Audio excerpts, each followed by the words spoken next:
বাংলাদেশ সম্মিলিত সনাতনী জাগরণ জোটের মুখপাত্র চিন্ময় কৃষ্ণ দাসকে গ্রেফতারের বিষয়টি মার্কিন পররাষ্ট্র দফতরের প্রেস ব্রিফিংয়ে উঠেছে। এ দফতরের উপমুখপাত্র বেদান্ত প্যাটেল বলেছেন, যারা অপরাধে অভিযুক্ত তাদেরও উপযুক্ত প্রতিনিধিত্ব করতে দিতে হবে এবং মৌলিক স্বাধীনতা ও মানবাধিকার রক্ষা করতে হবে।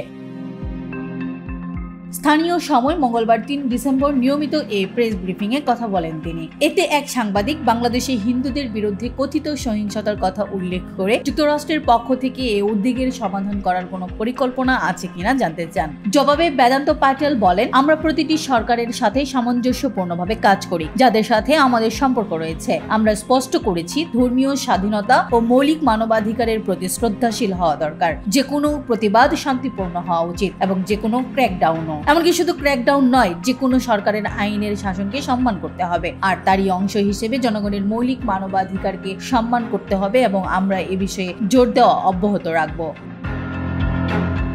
পরে ওই সাংবাদিক চিন্ময় কৃষ্ণ দাসের গ্রেফতারের প্রসঙ্গে বলেন, চিন্ময় দাস ব্রহ্মচারী বাংলাদেশের ইসকনের নেতা। এছাড়াও ইউএস ন্যাশনাল ইন্টেলিজেন্সের প্রস্তাবিত পরিচালক তুলসী গ্যাবার্ডো ইসকনের সদস্য।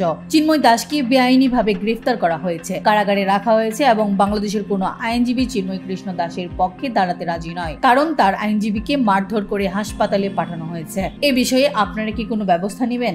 জবাবে বেদান্ত প্যাটেল বলেন, আমার কাছে এই মামলার বিস্তারিত তথ্য নেই, কিন্তু আবারও বলবো, আমরা জোর দিয়ে যাচ্ছি যারা অপরাধে অভিযুক্ত তাদেরও উপযুক্ত প্রতিনিধিত্ব করতে দিতে হবে এবং মৌলিক স্বাধীনতা ও মানবাধিকার রক্ষা করতে হবে। উল্লেখ্য, রাষ্ট্রদ্রোহ একাধিক মামলায় 25 নভেম্বর বিকেলে ঢাকা থেকে চট্টগ্রাম যাওয়ার সময় হযরত শাহজালাল আন্তর্জাতিক বিমানবন্দর থেকে ইসকনের সাবেক সংগঠন চিন্ময় কৃষ্ণ দাসকে গ্রেফতার করে পুলিশের বিশেষায়িত গোয়েন্দা শাখা।